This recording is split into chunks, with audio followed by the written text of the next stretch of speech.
La Ligue burundaise des droits de l'homme ITK vient de publier son rapport mensuel du mois de novembre 2021 qui comprend des bulletins hebdomadaires Tekani du numéro 290 à 293.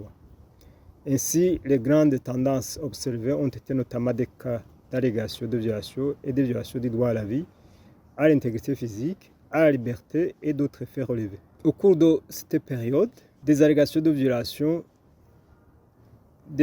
et atteintes aux droits civils et politiques ont été enregistrées comme suit.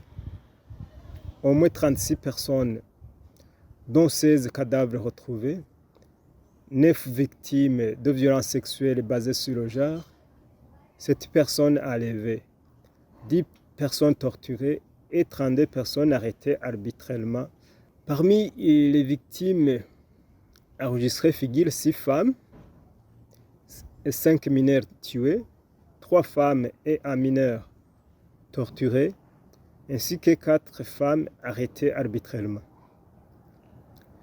Les membres des partis politiques ont été aussi visés et parmi eux, il y a 3 membres du parti CNDD et un membre du parti CNL tués, 3 membres du parti CNL enlevés, 3 membres du parti CNL et un membre du parti CNDD torturés, 17 membres du parti CNL ainsi qu'un membre du parti CNDD arrêtés arbitrairement. Le phénomène de cadavres a continué à se manifester dans plusieurs endroits du pays et pour la plupart des cas, des enquêtes n'ont pas été diligentées, ce qui est très inquiétant. Des questions liées aux droits économiques, sociaux et culturels, à la justice, à la gouvernance, à la gestion de la COVID-19 et aux faits sécuritaires ont été rapportés au cours de cette période.